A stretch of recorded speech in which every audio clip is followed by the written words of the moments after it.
सध्या पावसाळी अधिवेशन चालू आहे आणि या अधिवेशनामध्ये महाराष्ट्र सरकारने म्हणजेच माननीय देवेंद्र फडणवीस यांनी एक महत्त्वाकांक्षी योजनेची घोषणा केलेली आहे। महाराष्ट्रातील दुर्बल घटकांसाठी या योजनेची घोषणा करण्यात आलेली आहे। ज्या योजनेचं नाव आहे स्वयंपूर्ण महाराष्ट्र रूफटॉप योजना। या योजनेअंतर्गत 95% पर्यंत सरकारकडून सबसिडी दिली जाणार आहे। शिवाय या योजनेअंतर्गत लाभार्थ्यांच्या घरावरती 1 किलोवॅटच्या क्षमतेचा सोलार पॅनल सुद्धा बसवून दिला जाणार आहे।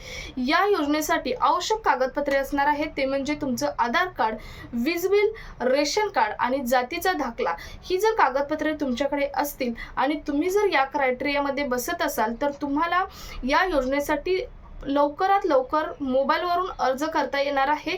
तेही मोबाईलवरून 2 मिनिटात अर्ज करता येणार आहे। या योजनेचा महत्त्वाचा क्रायटेरिया असणार आहे तो म्हणजे फर्स्ट कम फर्स्ट सर्व्हिस, म्हणजेच ज्यांचे पहिले अर्ज येतील त्यांनाच सर्व्हिस मिळणार आहे किंवा त्यांनाच या योजनेचा लाभ हा मिळणार आहे। या योजनेसाठी कोण पात्र असणार आहे, योजनेसाठी कोणती कागदपत्रे लागणार आणि महत्त्वाचं म्हणजे या योजनेचा अर्ज कसा भरायचा याबद्दलचा एक डिटेल व्हिडिओ आपल्या चॅनलवर पोस्ट केला आहे।